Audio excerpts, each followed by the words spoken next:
Welcome to the 173rd edition of Make Pro Wrestling Majestic again, and the first one of 2025. I am Tiger Height. Do you realize that Mothership is still the champion? Oh, is she? Yeah. I haven't done the tally we haven't. Yet. Well, I have not yet done the tally. So we'll talk about that in a second for the Majestic champion. But we have some drama. Now, a lot of it is based around the first simulcast of Dynamite. The other stuff for drama has just sort of passed, and it's kind of cringe. Yeah, it's really bad. So the numbers that Junkie put out, I have sourced as well to be more accurate to how many people streamed it on Max. Now, does Max release these numbers at all? No. Okay. All of this was word to mouth internally from different sources, which is why I didn't put them out there. Put a gigantic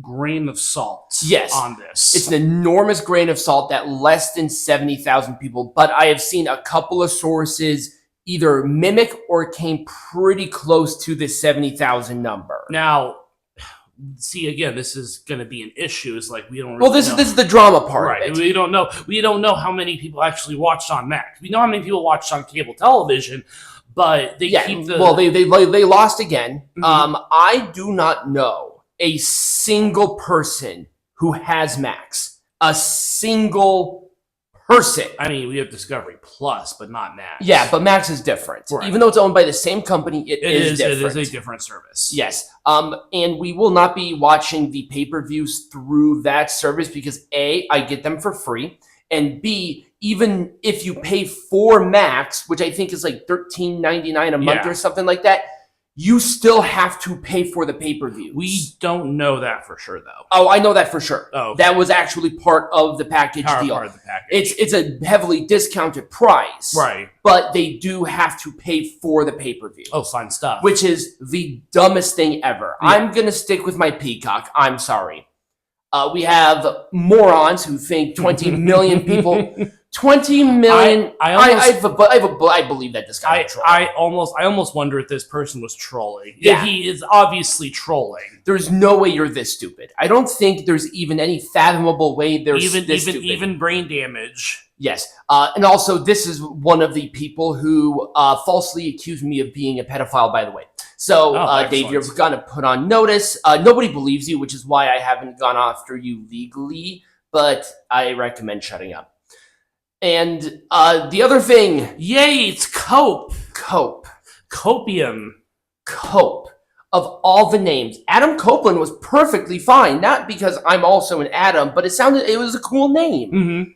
Copeland would have been better than Cope. It's almost as if one syllable words kind of work for him. And it doesn't even work in today's age anymore. Right. It just doesn't. It looks stupid. It does. The commentators sounded like they were trying their best, and it just sounds so bad. It does sound bad. It's like, seriously, you're going to call him Cope? I mean, I wonder if this is just a big, gigantic, like, do they think that this is going to try to drive publicity on the company? Because that's desperate. I think Adam Copeland is trying to troll on everybody. I mean, it's not working because nobody fucking watched the show. That's so true. Nobody cares. This was a fight for the fallen, so obviously I'm not going to hearken too much on, where the money went because it did go for a good cause. But Cope. Oh my God, it's so bad. That's terrible. Oh, it is a terrible name. Really I agree. That is an objectively terrible name. Like literally, factually, it is a terrible name. Yes. And obvious. So, I guess the end of the day with all the semantics with this retard, but we'll get to him later. He also falsely accused me of doing something. You people did this to yourself. Right.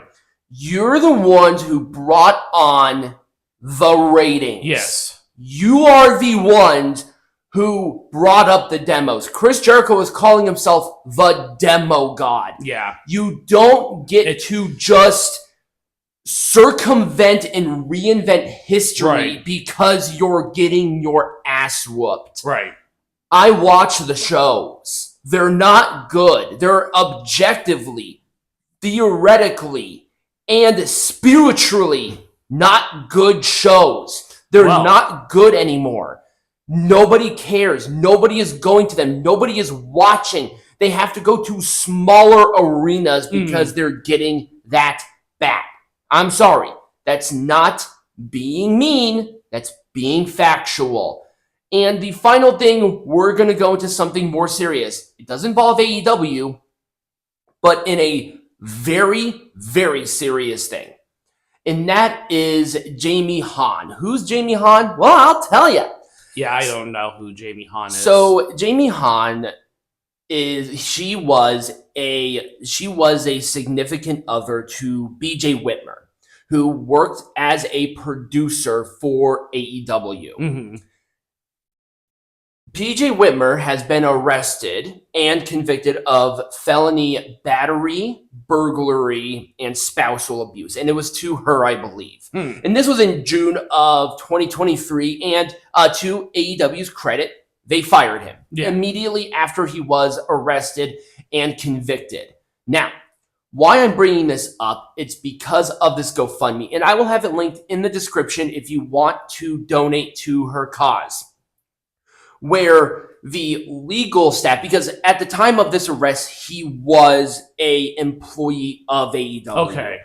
And the legal department were going to promise to take care of her expenses as she was trying to get her life essentially together, because after he was arrested, he served like I think 150 days in jail and then a 5-month probation, which basically kicked her out of the house with her children. They are homeless currently. The GoFundMe is to assist in the matters of transportation, shelter, and all that fun stuff. Right. Where AEW comes in is that they had another legal representative, Chris Peck, and according to Jamie, Peck's actions of not keeping with the promise and also bad-mouthing her about her to higher ups within AEW, they have broken the confidentiality agreement for the BJ Whitmer abuse,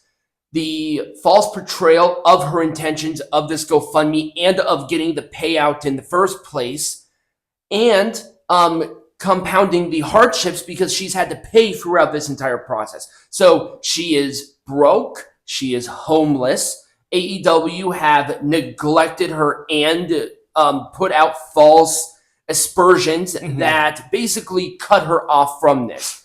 And she has receipts for all of these. I recommend going to the page. She goes into a lot of detail. It's a really long read for this GoFundMe, but it's been swept under the rug. Yeah. And I wanted to bring this to light on a platform that's not the biggest, but it's a platform that people watch.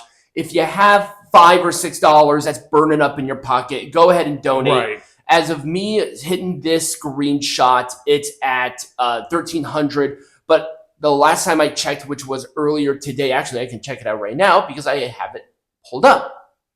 We're sitting at $7,495 to a 20K goal, and I think she raised it from 10K from here. Yeah, so it's not fairly close to halfway, but it's getting there. If you have some money, go ahead and donate. I think at the very least it will help her in these trying times. The fact that AEW can look themselves in the face and say that her intentions of getting this payout are egregious. They're not responsible, but if they promise to help her in these times because one of their employees used her as a punching bag, that's on them. And if these accusations are true, fuck them. Right. So that's what I wanted to say regarding that. I'm not siding with her on any of these matters because I'm going to tend to lean to she's being factual in these issues, but I'm not going to say for sure she is right. Right. But if you want to, go ahead. That is it for wrestling drama. We'll be a little more balanced, hopefully, coming up if AEW doesn't continue to do dumb shit. Yeah. But that's sort of where we are. Up next at Peanut Gallery, we're going to talk about some news. Yeah, some news and trends, baby. Sweet.